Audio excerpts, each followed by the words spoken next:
তুমি যদি next time রিয়ামনের কাছে চলে যাও, সত্যি আমি খুব কষ্ট পাবো। পুরুষ মানুষের প্রতি বিশ্বাস উঠে যাবে আমার। বাবা হিরো আলম, বাবা তুমি আমরা তো কম জ্বালাইছো না বাবা। তাও যদি তোমার মনটা না ভরে, তুমি আমরা আরো জ্বালাও। আমরা জ্বালাইতে জ্বালাইতে ইটকলার কয়লার মতো বানাইলাও। আমরা জ্বালাইতে জ্বালাইতে তুমি আঙ্গার বানাইলাও। তারপরও তুমি সিঁড়িরে সাইরে যাও না। এই সিঁড়িরে যদি তুমি সাইরে যাও, সিঁড়ি খুব কষ্ট পাইবো। কষ্ট পাইয়া অকরে পুরুষের উপর তার বিশ্বাস যাইবো গা।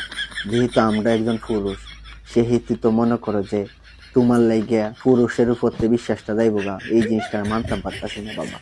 তোমার আল্লাহর দোহাই লাগে বাবা, তুমি নতুন নতুন গান রিলিজ দাও, ছবি রিলিজ দাও, ধরো নিজের টিহা খরচ করে, নিজের এমবি খরচ করে দেখবাম বাবা।